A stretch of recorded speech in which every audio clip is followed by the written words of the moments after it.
On April 12, 1915, future United States Army Staff Sergeant George Richard Kennison was born in McCoy, Oregon.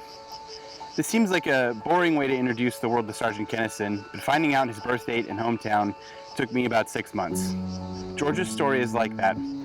I've spent many months researching George and his family. I discovered that they were ordinary Americans living their lives when the United States entered the war in 1941.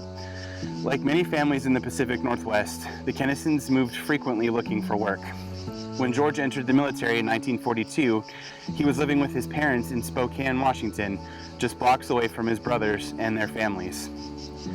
I initially chose George Kennison as the focus of my research because he was listed as a Washingtonian from Yakima County in the records of the National Archives. I soon learned that George was not from Washington at all, but from Oregon. In addition, I learned that George never married or had children and lived with his parents for most of his life. These few fragments are really all that I was able to find initially from the archives. The rest of the information that I discovered in the course of my work is similar to the millions of other service members who served during World War II.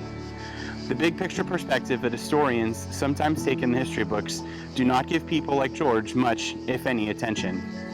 George has largely disappeared in the juggernaut that was the U.S. Army.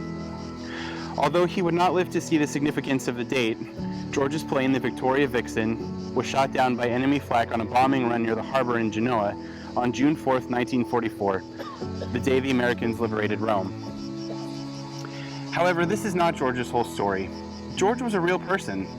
All of the people we read about in history books are real people, but George is someone I could have known in high school. Coming from humble origins in a migratory family in the Pacific Northwest, George would still have a lot in common with many families in Washington and Oregon today.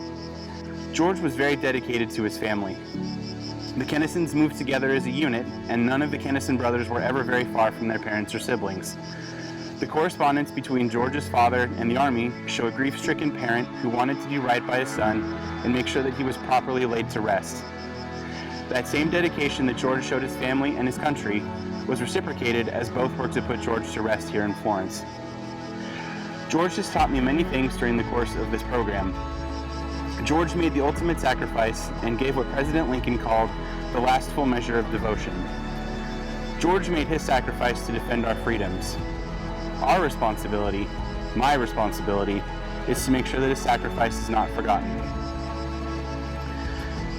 George, even though history may not remember you as it should, I will never forget you nor the sacrifice you gave for our country. It's nice to finally meet you, and I thank you for your service.